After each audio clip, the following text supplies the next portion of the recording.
Hi అండి అందరికీ. బ్రహ్మం గారి కాలజ్ఞానం అనగా పోతులూరి వీరబ్రహ్మేంద్ర స్వామి భవిష్యత్తులో జరగబోయే అనేక విషయాలు ముందుగానే దర్శించి తాళపత్ర గ్రంథాలలో రచించి భద్రపరిచినవి. ప్రస్తుత కాలంలో జరిగే అనేక విషయాలను ఆయన చెప్పిన కాలజ్ఞానానికి సమన్వయించుకుంటూ బ్రహ్మం గారు అప్పుడే చెప్పారు. అనడం వినడం మనకు పరిపాటే. పటిష్టమైన కుటుంబ వ్యవస్థ, ప్రాచీన నాగరికత మరియు సుదీర్ఘ చరిత్ర కలిగిన దక్షిణాసియా దేశాలలో ఇలా చెప్పిన వారి పేర్లు అనేకం. వెలుగులో ఉన్న ప్రపంచమంతా పరిచయమున్న పేరు మాత్రం నోస్ట్రాడామస్. ఆయన చెప్పినవి అనేకం జరిగినట్లు అంతర్జాతీయంగా ప్రజల విశ్వాసం. ఆయన భవిష్యత్తు గురించి చెప్పిన వివరాలు బ్రహ్మంగారిలానే మర్మంగా ఉంటాయి. అవి కూడా జరుగుతున్న వాటితో సమన్వయపరుచుకుంటారు.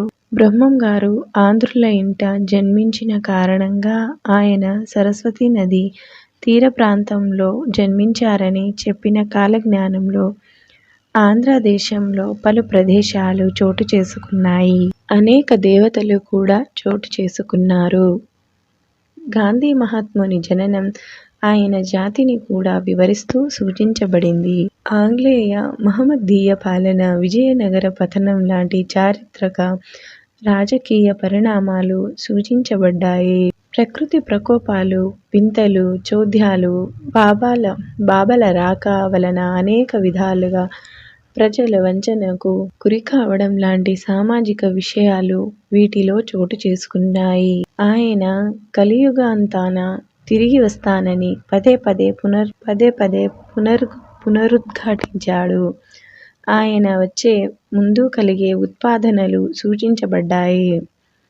ఒక సందర్భంలో ఆయన పూర్వజన్మల వాటి కాలం ఆయన వివరించిన తీరు నమ్మడం సామాన్యులకు కష్టమే. వేషాల వలన ప్రజలు భయంకర రోగాలకు గురి అవుతారు. మనుష్యులు వావి వరసలు లేకుండా ప్రవర్తిస్తారు. వారికి డబ్బే ప్రాధాన్యం అవుతోంది. రాజులు తమ ధర్మాన్ని మరిచి విందులు వినోదాలలో మునిగి ధర్మభ్రష్టులవుతారు. శాంతమూర్తులకు కూడా కోపం విపరీతంగా వస్తోంది. వివిధ వర్ణాల వారు తమ ధర్మం వదిలి ఇతర ధర్మాలను ఆచరించి నాశనమవుతారు.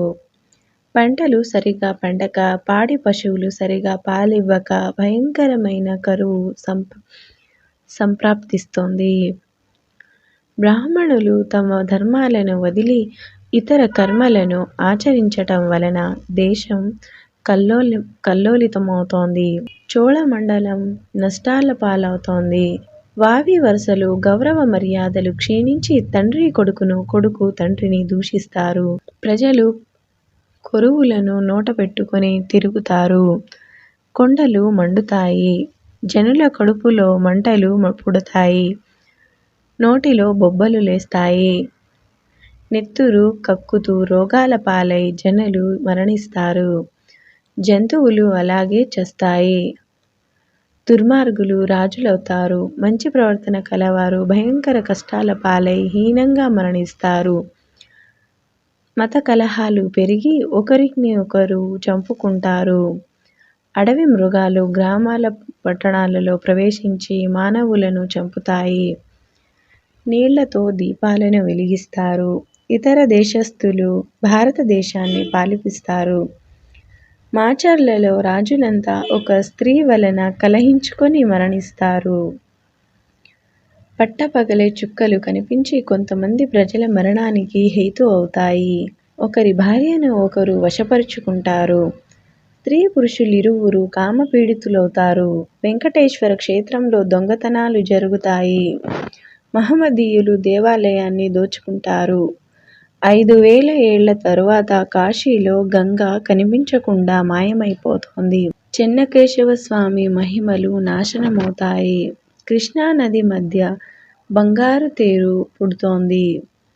అది చూసిన వారికి కండ్లు పోతాయి. ప్రపంచంలో పాపుల సంఖ్య పెరిగి పుణ్యాత్ముల సంఖ్య క్షీణిస్తోంది.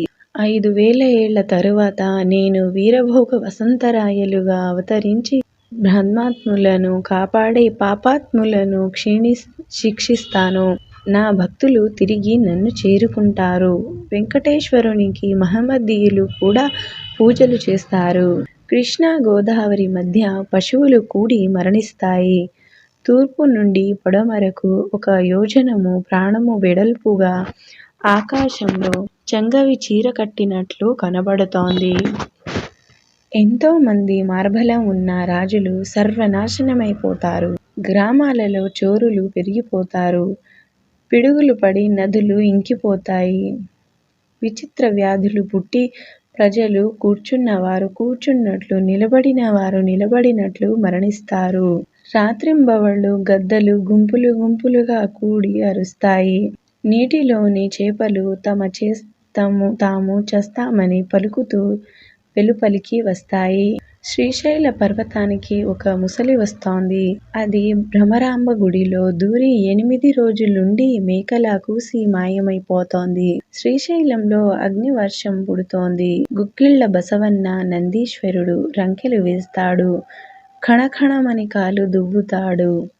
సూర్యమండలం నుండి మాటల రూపంలో శబ్దం వినబడుతోంది. విషవాయువు కొట్టినప్పుడు శివుని కంట నీరు కారుతోంది. గ్రామాలలో పట్టణాలలో నెత్తుటి వాన కురుస్తోంది. సూర్యుడు చంద్రుడు ఉన్నంతకాలం నా మఠానికి పూజలు జరుగుతాయి. నా మఠానికి ఈశాన్యంలో ఒక చిన్నదానికి ఒక చిన్నవాడు పుడతాడు. అతడు నేనే దేవుడనని నన్ను పూజించండి అని పలుకుతాడు.